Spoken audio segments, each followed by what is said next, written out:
আজকের পত্রিকা অনিয়মে সিঁড়ি বেয়ে নির্মাণ, এদিকে গণ অভ্যুত্থানে আহতদের পুনর্বাসন হচ্ছে অধ্যাদেশ। হেফাজতের 203 মামলা প্রত্যাহারের প্রক্রিয়া শুরু।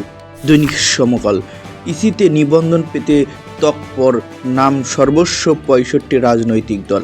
মিয়ানমারের সঙ্গে প্রক্সি যুদ্ধে জড়াবে না বাংলাদেশ। দৈনিক যুগান্তর, 1400 শহীদ পরিবার নিখোঁজ, শেখ হাসিনার নির্দেশে আলেমদের হত্যা।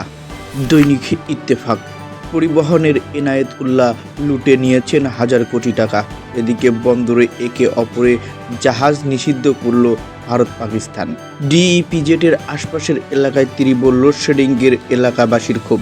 প্রথম আলো, করিডোর নিয়ে চুক্তি হয়নি, গণতান্ত্রিক শাসন ব্যবস্থা কার্যকরের দরকার, গণমাধ্যম স্বাধীনতা, নতুন করে আসা 1,18,000 রোহিঙ্গার নিবন্ধন। দৈনিক ইনকিলাব, গ্রাহক অসন্তোষ চরমে, এদিকে স্বাধীন তদন্ত কমিশন গঠিত হয়নি 9 মাসেও, তিস্তা পদযাত্রায় মানুষের ঢল। দৈনিক আলোকিত বাংলাদেশ, বিভীষিকাময় সেই রাতে কেঁদেছিলেন বিশ্ব মানবতা, ভারতের বিরুদ্ধে পারমাণবিক অস্ত্র ব্যবহার করবে পাকিস্তান। ৭৪ দিন পর একাডেমিক কার্যক্রম শুরু, ক্লাসে যাননি শিক্ষকরা।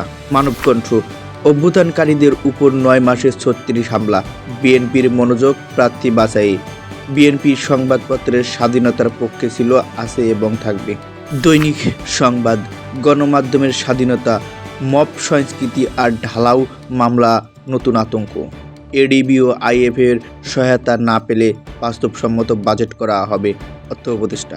জনকণ্ঠ, গণহত্যায় জড়িতরা এখনও অধরা, আমরা কখনোই অন্যায়ভাবে অন্যের মতো চাপিয়ে দেওয়াকে সমর্থন করব না। এদিকে অবসরপ্রাপ্ত 64 সচিবের আমলনামা যাচাই করছে সরকার। দৈনিক আজকালের খবর, মানবিক করিডোর নিয়ে আলোচনা হয়নি, কাল আসছেন খালেদা জিয়া, বরণে ব্যাপক প্রস্তুতি। এলওসি বরাবর পাক ভারত ব্যাপক সংঘর্ষ। দৈনিক সময়ের আলো, বিদেশেই গায়েব রেমিটেন্স, ভোটের টেনে গতি ধীর, শত শত কোটি টাকা 9-6 দুদকে মামলা ছড়াছড়ি। হেফাজতের সমাবেশ ঘিরে যা ঘটেছিল সেই 5 মে। আমাদের সময় আইসিওতে চামড়া শিল্প, এদিকে ভারতীয় জাহাজের জন্য পাকিস্তানের বন্দর বন্ধ, ন্যায্য মূল্য নিশ্চিত করতে কমিটি করার নির্দেশ।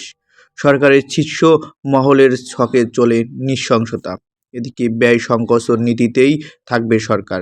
শিল্পে গ্যাস সংযোগ নেই, বিনিয়োগে স্থবিরতা।